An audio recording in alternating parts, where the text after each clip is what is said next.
It's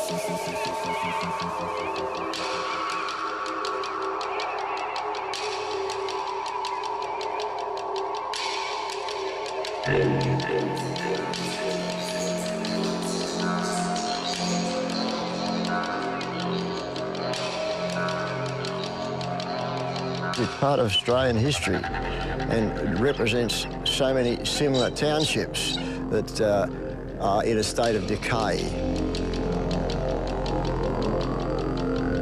Stabilisation is necessary or it won't be here for our grandchildren.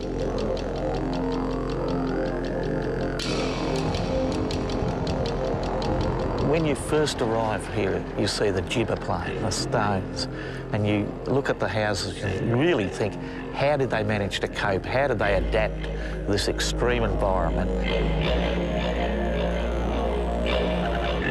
Breathing new life into a once forgotten outback town.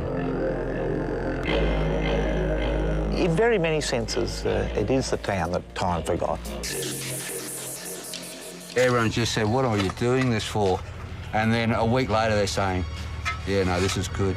They came by four-wheel drive, by caravan, even by foot. All on a mission to rebuild a South Aussie icon, a ghost town called Farina.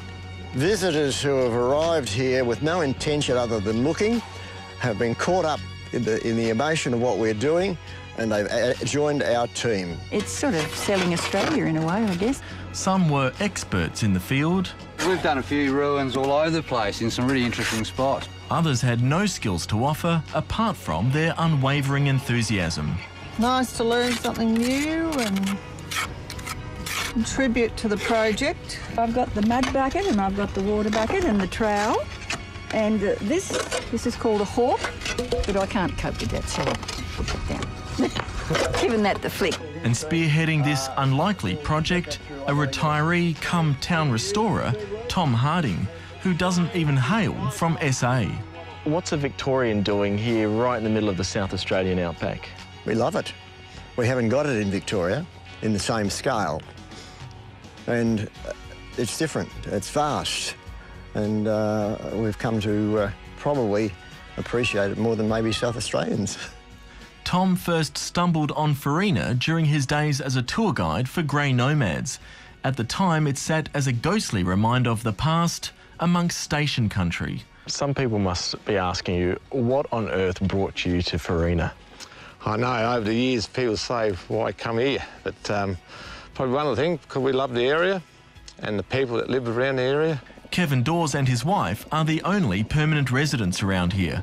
They run a sheep and cattle station over some 900 square kilometres. And just like their forebears, they too battle drought and hardship. It's been very tough, especially the last 10 years. Most of this area's been in drought and we had to destock. On seeing the ruins turn to rubble, Tom decided to do something. He put out the call to friends and fellow campers, finally amassing a small army of helpers. Well, good morning, folks. This is about day 10 of the whole situation. It's nice to have a collection again of a bit of Queensland, a bit of New South Wales and a fair bit of Victoria here in South Australia. After injecting $15,000 of his own money and being granted another $15,000 by the state government, Project Saving Farina got underway. The people roll up that are in their caravans, they come and see us, they talk, and, you know, the feedback tells us that, you know, this is really important to them. Long way to go, but what the heck, we're on holidays, and it's just nice to be with everybody anyhow. If you don't mind me asking, how old are you? 73. What are you doing working? Well, what else? I mean, why not? If you're fit and able, it's better to be doing this than sitting at home rusting out, so... yeah, so, I mean, we old grey nomads are doing this country a service, aren't we? We are. So how did this once vibrant gateway to the Strzelecki and Birdsville tracks disappear into the desert sand? Well, according to the town's historian Rob Alston, choosing the name Farina was tempting fate. Word Farina actually means flower. It's a Latin word for flower, and it was part of the extension beyond Goyder's line of agricultural pursuits in South Australia. In the 1850s, the hopeful began arriving.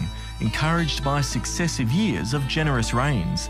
At its peak, 300 called this tiny outpost home. But out here, nature always holds the upper hand. Huge sand drifts covered the town. Not a bag of wheat, I might say, it was ever transported out of the railway station here.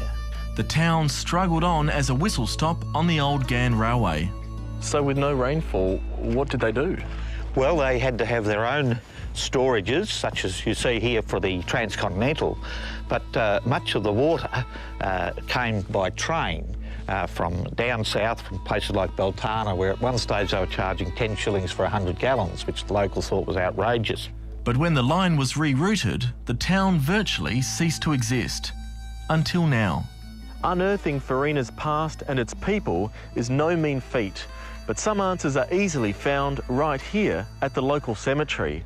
A multicultural mix of white farmers, Afghan cameleers and Chinese gold fossickers who failed to strike it rich and were driven inland, all staked a claim here in this harsh desert environment, and all buried side by side.